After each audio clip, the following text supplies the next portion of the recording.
درود با شما دوستان گرامی. امروز روز عید استقلال است و من همه شما را با این عید مبارکباد میگویم. در حقیقت در وطن بهشت آسای ما این عید 100 ساله های دیگر ادامه خواهد یافت و ما این استقلال را حفظ میکنیم.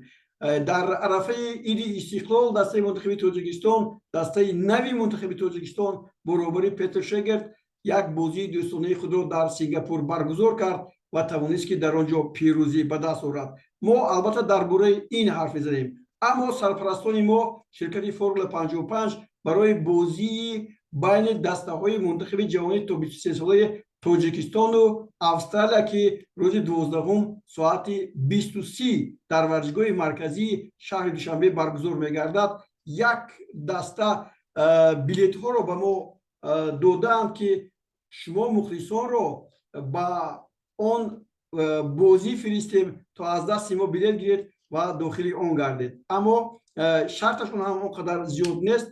آبونه شدن با کانال ما، با کانال سرپرست ما فرمول 55 و همچنین نوشتن بعضی کامنت ها درباره دسته منتخب جوانان، آنها را تعریف کردن. هر کسی که سخنهای خیلی زیبا می نویسد پس صاحب 2 بلیط می شود و می تواند با بازی رود. اگر شما دور از وطن باشید، بیرون از آن باشید، شما می توانید با جوابهای صمیمی خود خویشاوندتان را با آنجا فرستید. اگر غالب آمدید و ما با آنها تحفه ها را حتما هدیه میکنیم. حالا درباره دسته منتخب تاجیکستان و غلبه آن در سنگاپور با شما حرف میزنیم.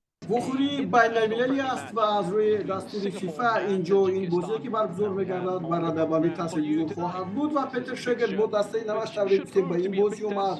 در دروازه دلیر باروتو بود، زویر جورابویف، تبریز اسلاموف، خلمرود نظروف، وحدت حنانوف، کاپیتان دسته پرویز جان عمربویف، امیربek جورابویف، محمد جان رحیموف، ابوبکر سلیمانوف، وایسیدین سفروف و نوریدین امروقلوف. اینها بودند و حالا باید ابوبکر سلیمانوف در دقیقه ششم توپ رو از توی دروازه هوا می‌کرد، ضربه خروجی بود و محمد جان رحیموف با یک رسیدن به این توپ رو وارد توی دروازه می‌کند و حساب شده میشد. بار دیگر ببینید موقع محمد جان رحیموف و او رو چگونه اینجا ابوبکر سلیمانوف دید. ابوبکر سلیمانوف این اولین بازیش در دسته منتخب اساسی کشور است، بازیگر جوان است، ما او رو خوب میشناسیم و بعدا فوتبالبازان صاحبان میدان هم خواستند به این ضربه جواب دهند. ریحان استوارت امکانیت داشت که دروازه‌بان ما دلیر برات فرصت زد، اما ضربهش خطا رفت، ولی او میتوانست که بازم یک قدم دیگر پیش رود و ضربه زند، اما نتوانست. خوب این خوش است، ولی ببینید محافظتگران ما چگونه اینجا او را از نظر خود دور میکنند و این تبریز بود که کمی هم خفا ماند. خوب باز یک هجوم دیگری دسته منتخب تاجیکستان، باز یک امکانیت خوب برای نوریدین امروقلوف و قریب بود گل وارد توی دروازه شود. حسن سونی دروازه‌بان دسته سنگاپور این ضربه رو برگرداند و به مهارت عالی قریب بود حساب 2-0 شود. این پرتاب خوش از جانب کاپیتان دسته ما پرویز جان عمربویف بود. بعدا دیدیم ما امروز در این وخوری که حالا جریان دارد بسیار محمد جان رحیموف خوب بازی کرد، بسیار در موقعیت خود از کنار چپ وضعیت‌های نیویت فوق‌العاده رو با عمل آورد و در اینجا در دقیقه 71 72 حتی یک برخورد بود با بازیگر ما اینجا تبریز اسلاموف. در نتیجه آدم سواندی از میدان رانده شد برای دقل بازی کردنش. روز دوبار کورت سرخ مستقیم می‌دهد آدم سواندی و از دقیقه 73 فوتبالبازان ما با یک نفر زیاد در میدان حضور داشتند. امکانیت ها بودند، اما چطور توانست شگرد اینجا با پیروزی نویل شد. باز یک وجود فوتبالبازان ما باز عمربویف، باز یک پرتاب دیگر و محمد جان رحیموف قریب بود که گل دوم را در دقیقه 80 به ثمر رساند.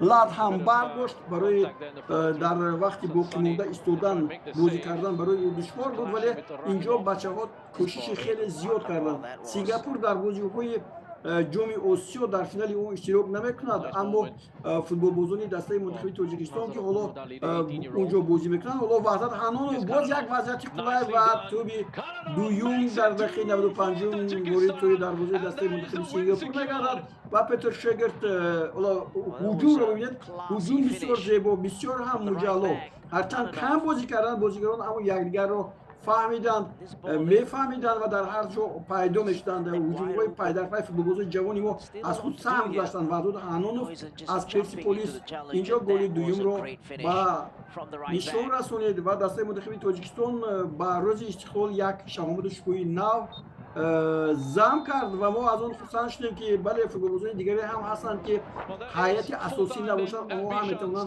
خوب بازی کنند، اما دسته سنگاپور آنقدر دسته پرقوت نبود، با این نگاه نکرده توانستند که با روی بلند از اونجا برگردند و پتر شگرت امکانات خوب دارد که از این هیئت هم با دسته منتخب دیگران رو جلب نماید. این را در آینده خواهیم دید.